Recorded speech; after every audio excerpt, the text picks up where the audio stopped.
May nagsi-circulate, may kumakalat na video. Mahaba-haba 'yon. Anong makikita dun sa video? O, panoorin nyo yung video. Ha? Ang nandun sa video, nung araw na yon na mag-a-appear si Gutesa, maaga pa nandun na siya sa Senado. Nakita sa CCTV. Dumating siya, pagdating niya doon sa Senado, sinundo siya ng isang tao. Staff yata 'yon ni Marcoleta. At pagdating niya, sinundo siya ng staff ni Marcoleta, sumakay siya ng elevator, diretso siya sa opisina ni Marcoleta. O yun hindi magsisinungaling yun kasi CCTV yun. Ha? Oh, shout out kay Paulino sa Linorvo, Italy. Kumusta po kayo? Kaya ano yun mga kabunyog? Nakita nyo naman na siguro yon, yung CCTV na yon, footages ng CCTV. Dumating si Gutesa maaga, September 25 ba yon, 2025. Pagdating niya doon, nag-ano lang siya, pumirma siya doon sa information counter ng Senado. Pagkatapos may sumundo na sa kanya. Oh, yung sumundo sa kanya lumalabas staff ni Marcoleta. Tapos diretso siya sa opisina ni Marcoleta. Tumagal siya doon ng siguro 30 minutes. Paglabas niya doon sa opisina ni Marcoleta, diretso na siya doon sa hearing. Kasi na siya, ipipresent na siya doon. Kaya ang malinaw diyan, talagang si Marcoleta, siya ang aktibong nagturo dito kay Gutesa kung anong gagawin at anong sasabihin. Kaya sa totoo lang, ang nangyari doon, may CCTV na pagdating ni Gutesa, diretso siya kay Marcoleta sa opisina ni Marcoleta. Sinundo pa siya ng tao o staff ni Marcoleta. At ito pa ang matindi. Pagdating doon sa Senado, kino-coach pa siya ni Marcoleta.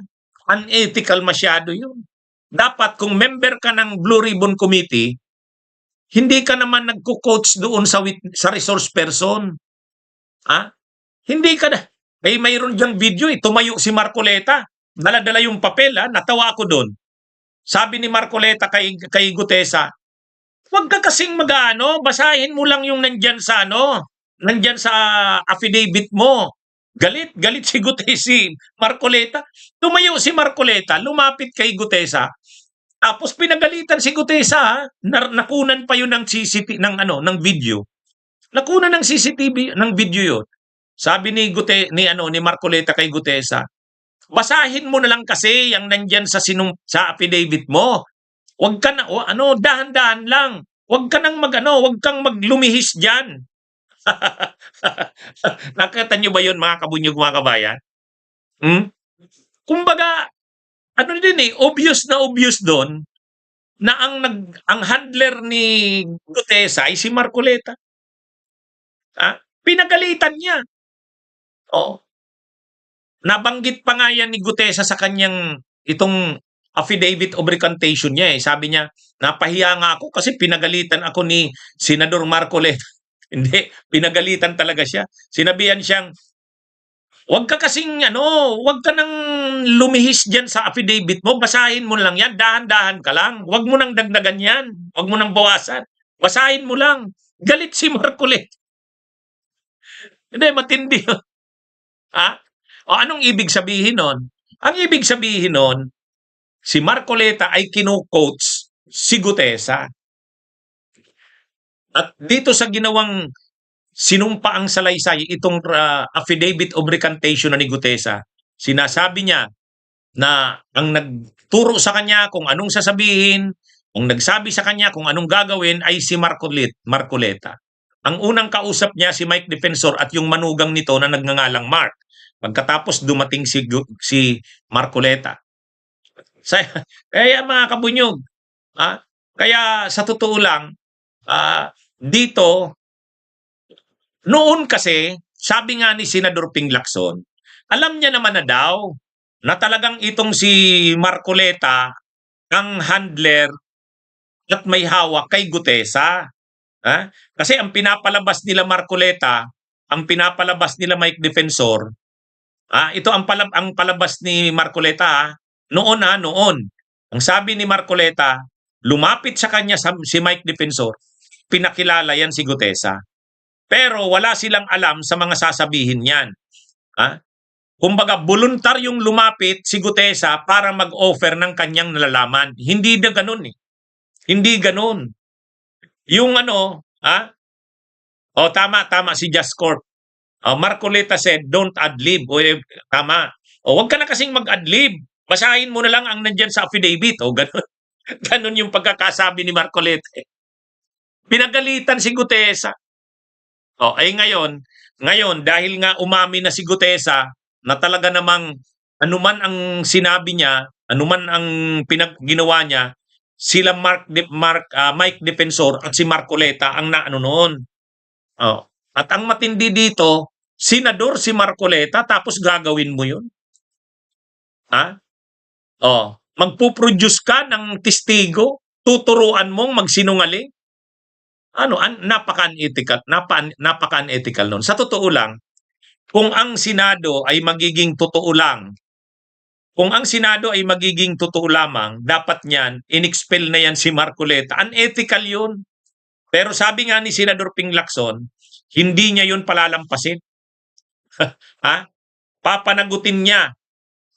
Sino man, hindi lang yung testigo, kundi yung mismo, sino ang may kagagawan niyan, sino ang utak sa likod niyan, yun. Kumbaga, yung tao sa likod ng testigo, ay din, pananagutin din. Sino ba yun? Di si Marcoleta. Kaya, medyo nakarating na siguro ito kay Marcoleta sa kulungan. Siguro naisip ni Marcoleta, ano ba yan? Hindi na ako naubusan ng problema. Hindi na siya naubusan ng problema. Ganon din si Mike Defensor. Nakakulong na sila. Doon ang kaso nila doon, ang kaso nila doon, plunder, hindi pa ito tungkol dito. At pwede siyang madisbar. Tama yung kabunyog umpungit. Pwede pa siyang madisbar kasi separate naman yung disbarment eh. Unethical din yun sa aming mga abogado. Hindi ka dapat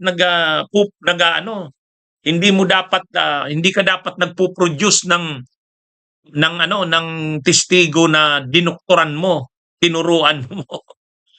Kaya dito ang pananagutan dito ni Marcoleta, dalawa, bilang abogado, hindi niya dapat ginawa 'yon. At bilang senador, hindi niya rin dapat ginawa 'yon. Medyo mabigat. Mga kabunyog. mabigat itong pananagutan diyan ni Marcoleta. At may video pa. So, ano ngayon ang mga ebidensya sa kanya? Yung affidavit ni Gutesa, yun, matibay na ebidensya na yon. Pangalawa, yung video. Kumakalat yung video na yun. Kaya marami na itong si Marcoleta. Masyado na kasi siyang Nung una kasi akala niya, napaka makapangyarihan niya, walang makakagalaw sa kanya, tigasin siya. Di ngayon, nai-expose na dito na grabe ang kanyang pananagutan. Ang niya dito, mga kabunyog, bilang abogado, pwede siyang madisbar. Pwede talaga siyang madisbar dyan. Seryoso yan eh. Mayroon kaming Code of Professional Responsibility. Mayroon kaming Code of Professional Responsibility. Mayroon din kaming legal ethics. Bawal kang mag-produce ng testigo na natuturuan mo kung anong gagawin, anong sasabihin. Ay diyan obvious, ganun ang ginawa ni Marcoleta. Bunyog, halikan na kasama ka. Bunyog, kapag buklod ay may pag-asa. Luzon, Visayas, Mindanao, isa ang pananaw. Sa bagong Pilipinas ang bunyog isisigaw.